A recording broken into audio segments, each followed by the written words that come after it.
Hello, welcome back, and what's up, everybody?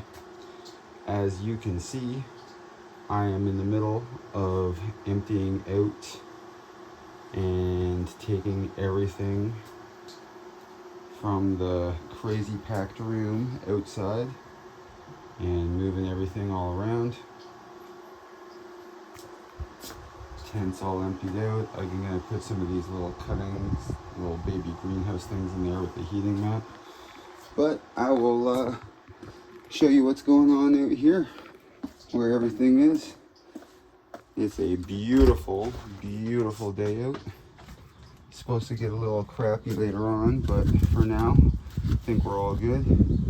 So let's start over here with some peppers and more peppers and more peppers. And here I'll back up a little bit. One of the biggest chifleurs you'll ever see sitting in somebody's house. That is a almost 2-foot wide pot. This is a monster, absolute monster. All right, let's start the fest. Peppers, and you can see a maple popping in there. I got some little honeysuckle privet cuttings down in there. We got peppers and peppers and peppers and peppers and peppers and more peppers and more peppers and more peppers and tomatoes and more peppers. And we got some Brussels sprouts. There's some Broccoflower Romanesco actually back up in there too, I forgot about as well. And then we've got more peppers. Lots and lots and lots more peppers. We've got the moss phlox flowering out like crazy right now. Juniper, blue chip juniper. This thing was really, there was a big chunk of it that was broken and dying off. That's why a bunch of the bits were looking like that. But I don't know if you can tell in the video, but it's definitely starting to get its kind of bluish hue back to it. And another juniper. We got all of the quince. We got the Rose of Sharon's coming back in. Lots of box alders. Lots of box alders. These ones are looking a little sad because I just transplanted them, but they're still, they'll be all good. Big, gigantic, semi-cascading juniper that I have been working on. That's a yew air layered. That's the honeysuckle privet that all those cuttings came off of. It was very dead. It was basically just a root ball with some branches on it when I got it. We got a dwarf Alberta spruce back there. Oh boy, all kinds of stuff coming back to life. The hydrangea. We got a bunch of little stuff. All starting on the last Japanese maple that was blooming. We got raspberries here. We've got the purple ghost Japanese maple that is all blooming back out now. Got a curly willow. Oh, let's get on this side of everything for the light. We got some black elder. Got a little hibiscus there, another little hibiscus, box elder there. That's the yew that air layer from over there came off of. This is my autumn blaze maple, and it should be getting some leaves on it any day. All these buds are getting gigantic and ready to burst. This is my Amur flame maple, or I guess some might call it a Janala. They're pretty cool. They keep very compact little maple leaves all over it. It will turn into a tree, but it's got a lot of very kind of shrub-like qualities, so it's going to be really fun to use for some bonsai material. We've got the dappled willow behind there. You can see some of the variegation in colors starting to come out, some of the pink and the greens. We got some more hibiscus. We've got this bloodgood Japanese maple that is probably about 7-ish feet tall. And and it's all blossomed right out. Some more hibiscus. We got strawberries there. Some maples I'm waiting to come back out. Oak that's starting to kind of blossom back out. Got a whole bunch of hostas here. Some in the ground, some in a pot. This is a key lime. It's just dropped all of its older foliage. You can see there's tons of new foliage all starting to spring out from everywhere, all the tips of everything. And we got more peppers and more peppers and more peppers. This is my Reaper plant from last year. It's got basically a trunk on it now. I have a couple that I overwintered and I kept them alive under the grow lights. My lemon drop, I don't know if you can see them all hiding in there, but there's already a ton of peppers that are getting ready to start ripening out and being ready to munch on. There's a whole bunch of baby stuff back here. There's some rows of Sharons, some little tiny elm guys back in the back right there. Douglas fir, some maple, the citronellas, the Chinese quince that I put in last year. I got this given to me, and it was about 10 feet tall, maybe actually more than that, and I hacked it back to about 5-ish or so, and it was basically barren. It was just a bunch of sticks at the end of last season, and now, as you can see, it is not only doing very, very well, but it's already finished blooming out. It had flowers all over it already. Really, really, really nice looking flowers too. But that guy's doing fantastic. Got another couple of box elders back in here. Oh, we've got some cuttings from that dappled willow that I put in at the end of last year. And I did not expect them to survive over the winter, but they sure have. This is called dock. This is common dock. Some Eastern European people might be familiar with it, but a lot of other people probably will not. This is basically, you can almost use this like a spinach. You can cook it in pies, you can roll things with it, almost make like a cabbage roll kind of a thing with it. Pretty interesting. It's very, very different. Just started actually growing wild in there. I have no idea where it came from, but I've let it go and keep rocking. Oh, we got the cedar. We've got some more peppers over here. We have an unfortunate pepper plant that seems to have blown over. I'm gonna have to find somewhere for him that I don't have to worry so much about him. Maybe I'll tuck him up under here by the quince. I'm just bringing all these peppers out for the first time today, so I'm trying not to let these bigger ones that are more established, they're not going to get so beat up by the direct sun right away. But some of the smaller seedlings, that's why I have them tucked away in between the houses for a minute. Just kind of letting them harden up a little bit, harden off. All right. That is unanimous, I believe. We got some more hibiscus here. These are a bunch of daylilies that are about to start coming out.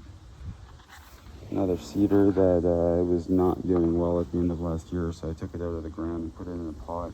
And it's kind of 50-50 whether it's going to live or not. This hibiscus a couple days ago had almost barren branches on it. And not only are there tons of leaves, but there's flower buds all over. It's actually already flowered out a couple times. Oh, a little cedar down there. That is going to be, I believe, a chameleon plant. We got some more hostas here. That's some blueberry. This is the, I guess, whatever, famous calamondin. This is the only thing that people seem to really super follow and keep a lot of personal interest in, but the calamondin is doing amazing. It dropped most of its old leaves about a month ago, and as you can see, it has an insane amount of new stuff, and it's already flowered since then, and it's started new fruit all over the place. That guy's doing well. On that note, actually, this is my grapefruit tree. You can see there's some starting to get, they're not big, but they're definitely developing, and it's got a bunch of new foliage starting on it as well. We got more raspberries over here. We got an elm that I'm really hoping comes back. It seems to, it's not snapping anywhere. All of the branches are still very, very, very flexible. So I have hope that it's gonna come back. This is the top half of that autumn blaze maple that I made a video that you can watch previous back in my other ones about the air layering process, showing cutting it down and whatnot. There's my mugo pine. It already candled out, and this is all new growth everywhere, all over this thing. It is doing absolutely fantastic, and for anyone that's watched the old video of me styling it from last year, cutting it down, you will definitely notice that it is not only much fuller, but it's already a lot bigger too. It's put on quite a bit since last season. And then we got this big old mulberry tree. That guy's got to be over 7 feet tall. I'm gonna have to cut it back a little bit because it's gonna be coming with me when I move out of here in a little over a month. That's the main reason I'm trying to get a lot of this stuff done now. I want to harden off what I can. We're going to have a little bit of a plant sale, I think, this weekend with the kids. We've got all of these early daisies. Oh, we have this juniper that I planted in here last year at the end of the year. I got given this guy, and it wasn't doing overly well, so I stuck it in the ground and left it out here for the winter. You can see this is all brand new foliage. This is all doing super well. So that guy's gonna come with me when I go too. Oh, we got a bunch of plum trees that I've been styling over the last year that I guess I'll be unfortunately leaving behind. Whole whack of strawberries in here. Got some more hosta, more plums, more box elders. They're everywhere. Got a gigantic, say 15-foot rose of Sharon there. And then popping through, it's a honey locust that I found growing way down in that back corner last year. And I've slowly been teasing it and pulling it and leaning it against this tree and pulling it against other branches. And I've now moved it out enough that not only it has established itself out here, but it's actually feeding it some other branches to go around the other trees and fill right out in this corner. So that will look very nice for the next person for sure. Locust looks so beautiful when it gets all full in the middle of summer. We got this massive, I don't know, 40-50 foot plum tree. I strongly advised the landlord about needing to cut it back because there's no way it's ever going to hold any fruit on it like this, but it tries. As you can see, it's already trying because it already flowered out, but it's just way too big of a tree. And like, if you actually stop and you look, there are a million little starts of plums everywhere on this thing, and there's absolutely no way that a tree this big can support that many fruit. That would be hundreds and hundreds of plums on this tree, and it just could never support it. So unfortunately, until it gets cut back, it's probably not going to actually bear very much ripened fruit. As opposed to this though, this apple tree, which I really worked on through last summer and through the fall, trying to shape it some more and trying to get it to fill out and really kind of be a lot better shape and a lot healthier than it was last year. It's a columnar breed. It's a I forget the exact name. It's a type of delicious. It's kind of like stripy. It's got a couple of different tones on it, but it's a columnar type, so it will always grow very vertical like that. That's why the branches are trying to grow up and skinny instead of out as like a big kind of a puff top that you would normally see in an apple orchard. And those varieties work really good for a spot like that where it's really skinny. Now, unfortunately, again, my warnings were not heeded, and now this box elder from next door is, I mean, you can literally, if I get back, you can see the shade that's happening over top of that tree, and the apple tree just does not get anywhere close to enough sun because of it. So I mean, I got a couple of apples off it last year and they were delicious, but I guess we will kind of see what ends up happening. I won't be here at the end of the year to know. But yeah, I just want to kind of give everybody a walk around and show y'all what's going on and let you see what's happening and all of the whole seedling fest and whatnot. And if you're around Hamilton, Ontario, and you have any interest in any seedlings, there's a lot of very interesting hot peppers. There's a couple of sweet peppers. There's a bunch of cool stuff there, and I have a bunch of stuff available for the next little bit. And yeah, besides that, hopefully everybody else is already getting their gardens going and getting their seedlings either well on the go or transplanting them and enjoying the outside as much as you can. It's supposed to thunderstorm later this afternoon, but for the next couple hours, I'm going to be out here trying to do whatever I can. And on that note, I hope everyone has a fantastic day, and we will all talk again very soon. Thanks for watching. Don't forget, if you haven't already subscribed, please do. Always appreciated and helps other people see the videos. Have a good day, guys.